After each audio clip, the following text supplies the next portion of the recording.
Up in a few here on News Radio 840 WHS. Dr. Eli Karam is with me. His website's elikaram.com. Couple and family therapy is available at University of Louisville's Kent School of Social Work. Eli, welcome back. Good to have you here. Always good to see you, my friend. All right, let's get into our parenting in summertime.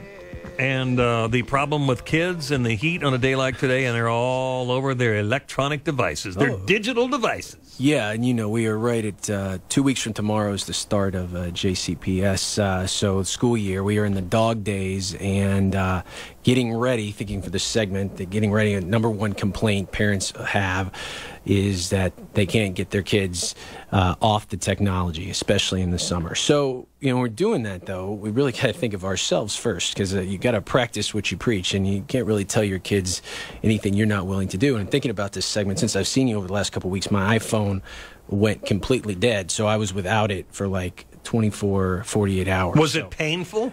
Yeah, it was a lot more painful than I thought it would be. So, when you go to see a marriage and family therapist, no one is perfect. It's kind of like method acting, and that you got to go through some of the same things as the people you work with. So I really didn't consider myself this digital detox, which is the catchword you're seeing everywhere in the media. Not just kids, adults that are way too into their technology, specifically their smartphones. So I believe after going through this crisis of my own that I can relate to this. So let me read you these questions, and you in the studio and your listeners can see if this applies to you. So right. I have 10 questions for you. So if you ever felt a phantom vibration in your leg? Yes. You have. Okay.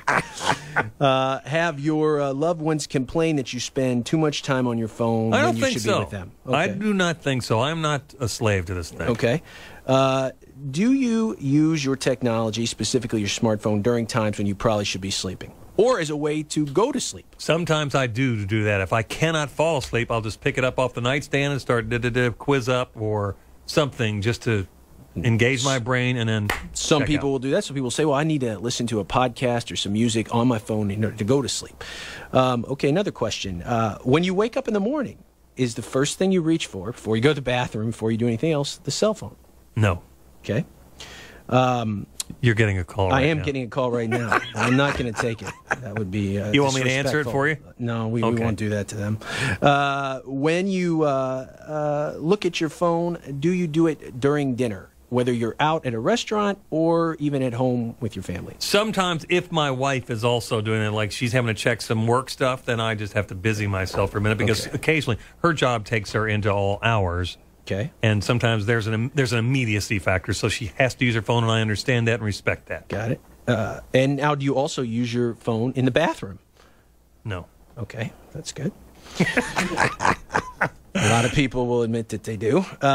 Keeping up with your social media is starting to feel like a chore. When you're updating your Twitter, your Facebook, does it feel like work to you? And do you not feel that you can kind of disconnect? No, but that's part of my work. I mean, I just feel like that's part of the flow of what we do. We are asked to update things, and so on. That's a conditioned response I have.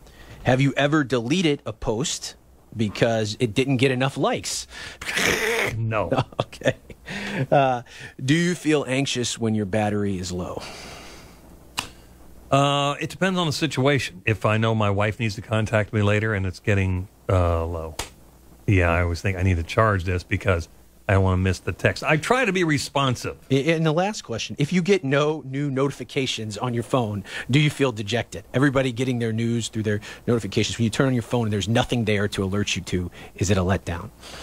You mean like on Facebook notifications? Or Facebook on any type of push update to go I don't even know phone. what those are, but my wife told me, you have 1,000 something or other sitting there and I don't fool with them. It doesn't, I just post things and then move on. It doesn't bother you. But if you answered, yes, listening to multiple those questions. Oh, I did answer yes. You to did. multiple. You could have a digital detox issue. So I want to give you some tips on how to do that, especially if you're going to tell your kids to detox. Yeah. First of all, you got to admit that you have a problem.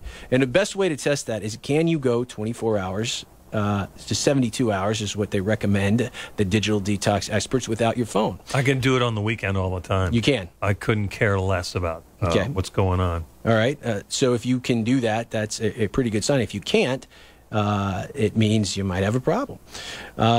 So the first thing to do is decide what you can give up and what you can't give up, moderate. For an example, like my life is on the iPhone, my schedule, everything else, and that's backed up. So it would be hard for me to completely give it up. And a lot of people, they don't have landlines anymore. So if they're going to talk, it's going to be on their cell phone. You still have a landline? We do, because she wants it for 911 purposes. Right. So first you make a list. It's a good mental exercise to go through your phone. What are the essentials on your phone, and what are the things you enjoy but are probably big time killers? And that could be any app, any type of a game, anything on your phone that is not essential. So a lot of people will literally strip away their phone to the core things, much like you do for a kid, and then only for communication sense. So that's one thing you can do. And then others, when people are withdrawing from this, from a period, they need to tell their loved ones. Have you ever seen on Facebook or Twitter somebody says, I am leaving Facebook for a week or a month? Oh, yeah, I need to get away.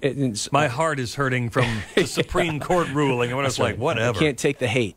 I don't want to read other people's opinions. Oh, okay, well, you signed up here. Well, so when people do that, first of all, the logic would be it increases accountability. If you tell people you're going to do it, it increases your chances of kind of withdrawing in a healthy way, and also lets people not freak out if you're used to posting and doing things ad nauseum. So then what you need to do, we're gonna wrap on this segment. All right. So and then also purposely plan what you're going to do with that time that you're not going to be on your technology. So that something good happens. The art of the conversation. It doesn't have to be texted or go out and eat some tree bark. That's right. Eli, Karam, sit tight. We're going to talk more in about 10 minutes or so on phone honesty and some other issues. Last thing, phone honesty. We were talking about telephone use and overuse of digital items and so forth. This is important too among adults in any sort of relationship. Yeah. Be an open book. Hey, let me have your phone over there. What's your password? They should know it, shouldn't they? Yeah, the idea of being transparent with your partner. If you're not doing anything wrong,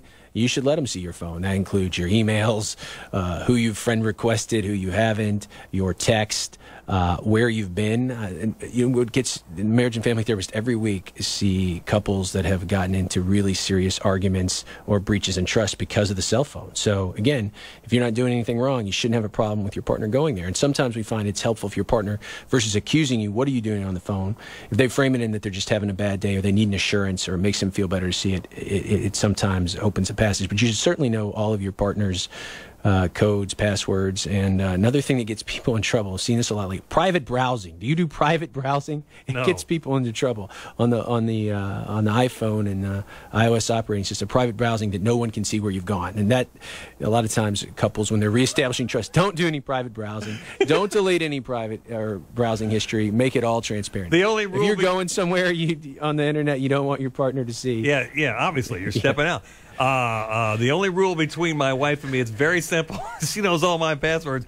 But if I'm driving and someone texts me something, she'll read it to me, and I will say, answer them. But the only rule is, don't use exclamation points. I don't use those. She says, you sound like you're dead if you don't give them, show them some happiness. No, don't use those. No emojis for you? I use those now and again. But no exclamation points. Can't wait to see you! Exclamation point! Don't do that to me! Eli Karam's online, EliKaram.com, Karam. Great to see you again, bro. See you if you